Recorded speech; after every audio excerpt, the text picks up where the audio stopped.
మీలాంటోళ్ళు లేకపోతే మా గూండాలు ఎలా బతుకుతారు సార్? మీరేం కంగారు పడకండి, మీ అమ్మాయిని మీకు జాగ్రత్తగా అప్పగిస్తాం.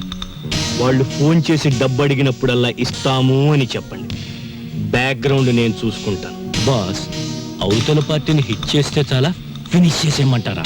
నువ్వేం చేస్తావో ఏమిటో నాకేం తెలీదు. నా కూతురు నా దగ్గరికి భద్రంగా చేరాలి. ఇది నా ప్రెస్టేజ్. అలాగే sir. Black tigers. Tyre tyre.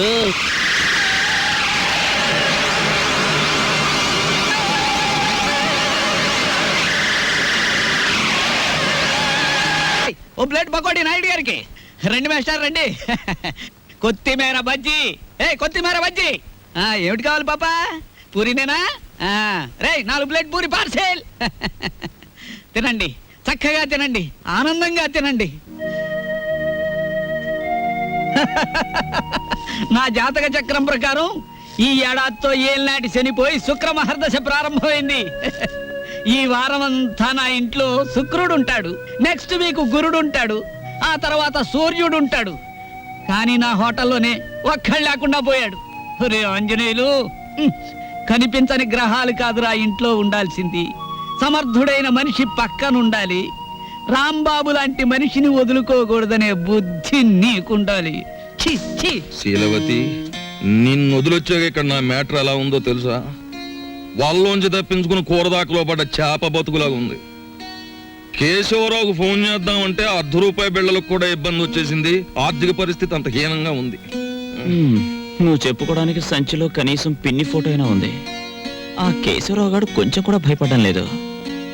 ఏదైనా ఆలోచించకపోతే మన కొంపలు అంటుకుపోయేలా ఉన్నాయి. చెల్లెల పరిస్థితి ఏమీ అర్థం కావడం లేదు. పైగా డాక్టర్ కూడా కలవమన్నాడంట. తెలుసుకో, మ్యాటర్ ఏంటో తెలుసుకో. నేను బొమ్మనా మనిషినా? Tell me ball. ఎవరంటారమ్మా నువ్వు బొమ్మని? వేళపట్నం భోంచేస్తున్నావు, కంచుకంఠంతో మా మీద విరుచుకుపడుతున్నావు. నిన్ను బొమ్మ అంటే మమ్మల్ని చెప్పు చూకొడతారు. ఎందుకు అరుపులు? నాకు బోర్ కొడుతోంది. ఎందుకో? ఎందుకేమిటి? అస్తమాన్ ఇంట్లో కూర్చుంటే నాకు పిచ్చి పడుతోంది. నన్ను అలా అలా బయట తిప్పండి. నా తల్లే సెకండ్ ఒకటి ఎత్తుకుని తిప్పమని లేదు. అలా కూడా అంటుంది. అత్తింటికి వచ్చిన కొత్త పెళ్లి కూతురేవిడా. నోరు మూసుకుని లోపలికి వెళ్ళి కూర్చో. బాబాయ్, నేను హాస్పిటల్కి వెళ్ళి చెల్లిని చూసొస్తాను. ఈ భావని కదలకుండా చూసుకో. భావే కాదు, చీమ కూడా కదలదా. అది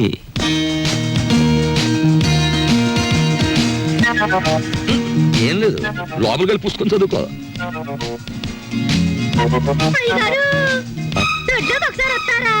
వస్తున్నా. మనకు పని మనిషి ఎక్కడ ఉంది? పక్కింటావిడ అయ్యుంటా.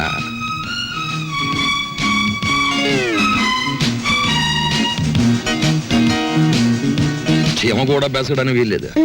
హోటల్ వెళ్ళడం లేదు కదూ? ఆంజనేయులు బాబాయ్ చెప్పాడు. నా ఆపరేషన్ డబ్బు కోసం తిరుగుతున్నావు కదూ? చూడమ్మా, పెద్దవాళ్ళ విషయాల గురించి నువ్వెందుకు ఆలోచిస్తున్నావు?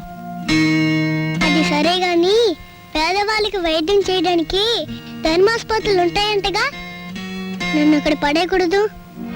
నిన్న నర్సులు నువ్వు రూమ్ బిల్ కట్టడం లేదని నీ గురించి అసహ్యంగా మాట్లాడుకుంటున్నారు. నా కోసం నీకెందుకు చెడ్డ పేరు? ఆపరేషన్ డబ్బు సంపాదించే పూచి నాది. దాని గురించి నువ్వెందుకు ఆలోచిస్తున్నావు? హాయిగా బుద్ధిగా పడుకోమ్మా. పడుకో పడుకో. सलाम अलैकुम। वालेकुम सलाम। जी मुझे क्या रूम नंबर 9 कहाँ है? हिंदी नहीं मालूम। खुदाफिज, जाइए। जाओ पोते ఉంటాం ఏంటి?